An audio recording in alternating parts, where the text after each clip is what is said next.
Next, we will turn to the Commission on African Affairs and the Office of African Affairs.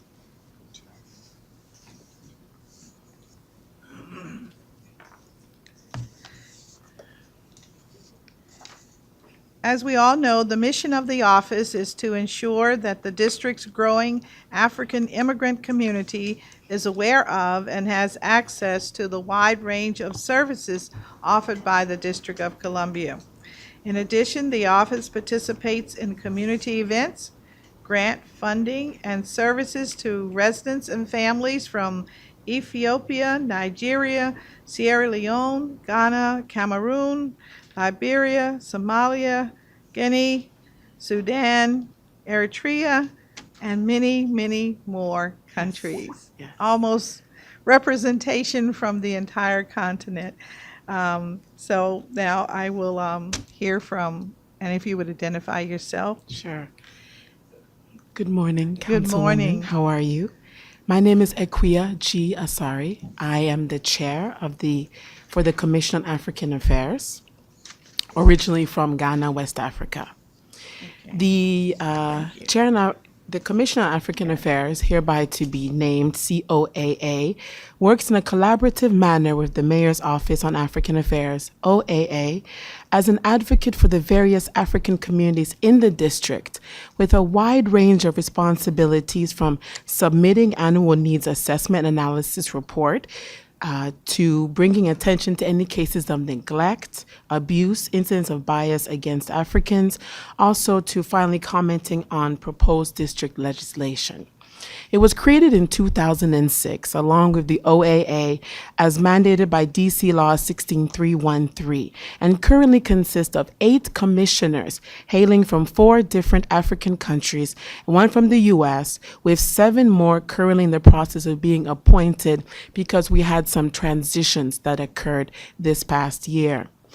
The commission members include healthcare professionals such as myself, a physician, district employees, graduate students, attorneys, NGO coordinators and administrators, small business owner, and all of us being educators committed to engaging, promoting, and developing a robust and vital community. The importance of the Africans in the community is underscored by the presence of over 17,000 African residents in DC, representing over 17% of the district's total foreign-born population, and the fact that African immigrants reside in all 8 wards, with over 30 African languages, not including French, spoken. In FY 13 to 14, the COAA continued to serve the district's African constituency in support of the OAA's priority program areas of advocacy, quality customer service, collaboration, innovation, inclusiveness, and diversity, not only separately, but more importantly in conjunction with the OAA. Some of our accomplishments within the past fiscal year include as follows, but are not completely limited to what I'm about to say. We developed and delivered Think, Eat, Act, Move Africa, also known as Team Africa, a mobile, culturally targeted 5-month health engagement and education campaign designed to promote wellness and connect the district's ethnically diverse African communities to vital health services that launched in February, ended in June, in the culmination of a well-attended African Wellness Fete. We were able to coordinate a citizenship day with DC-based CBOs serving African constituents to provide free screening for U.S. naturalization eligibility and preparing the applications for those who qualified. We provided information, specifically requirements, accreditations, etc., about various district-wide employment opportunities, including but not limited to career and job fairs. We conducted training and informational workshops for DC-based CBOs servicing African constituents on the ABCs of Obama's most recent executive action on immigration. And there are free community workshops that will be conducted soon. We were able to raise awareness on emerging African languages in DC through the formation of volunteer groups devoted to discussing the need for interpretation and translation of the multiple African languages, excluding the one that we have being Amharic.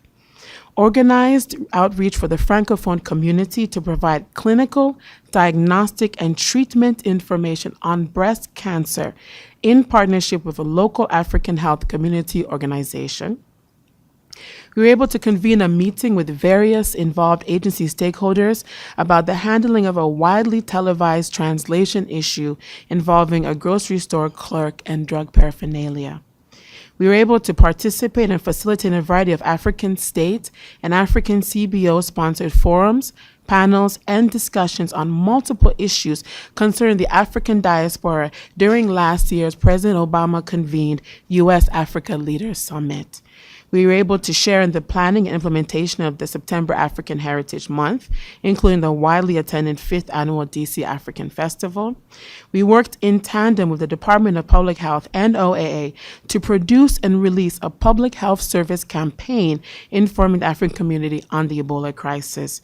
We provide logistic and content support for the groundbreaking African Business Directory, featuring nearly 1,000 African and African-serving businesses in DC. And finally, we are able to arrange for a cultural competency training for various African CBO leaders to be educated on how to support diplomatic connections, presentations, and discussions with various American policy stakeholders. Just a few of the things we were involved with. In closing, I would like to thank you for this chance to share a few of COA's accomplishments, goals, and objectives. We all look forward to another excellent year, and we're pleased to answer any questions that you may have. Thank you very much. Very thorough report. You've been everywhere, not just on the continent. I hear you. Very good. Thank you. I wanted to know, you may have indicated this, but I wanted to know how long the commission has been operating. Has it been 2 years? And if you meet regularly? Since 2006. Yes, we meet monthly. The second Wednesday of every month from 6 to 8 p.m. It is an open session for the community. We often have community members who come to raise awareness about specific issues pertaining to them, as well as a closed session afterwards. All right, and may I ask, where do you meet? We meet at the Office on African Affairs at the Jefferson Reeves Center. Yes. Okay. That's why an office is so vital. Absolutely. All right. Can you just highlight for me, please, 2 significant issues that affect the African community here in the District of Columbia? Sure. More than any other areas. Absolutely. One has to do with the development of an African cultural center. Our constituents are from over 50 countries on the continent, so many different particular issues ranging from employment, immigration services, and they clamor for a specific community space wherein they can come and they can have all of these issues and services brought to them. Currently, the OAA shares an office space, but our community really would like a cultural center. That's one. Secondly, so sorry. It's all right. You're a busy woman. Oh, Secondly, loud phone. the community understands that the Office on African Affairs only has, at this moment, 2 full-time employees and 1 pending. And so often they talk about various issues and they see that our staff is overextended and we cannot address all the issues that we bring. And so it becomes a problem for our constituents. I thank you very much. Thank you so much. All right, thank you. And we will be following up with all of your remarks during our budget oversight meetings. We appreciate that. Thank you. So it's not going on deaf ears. Thank you.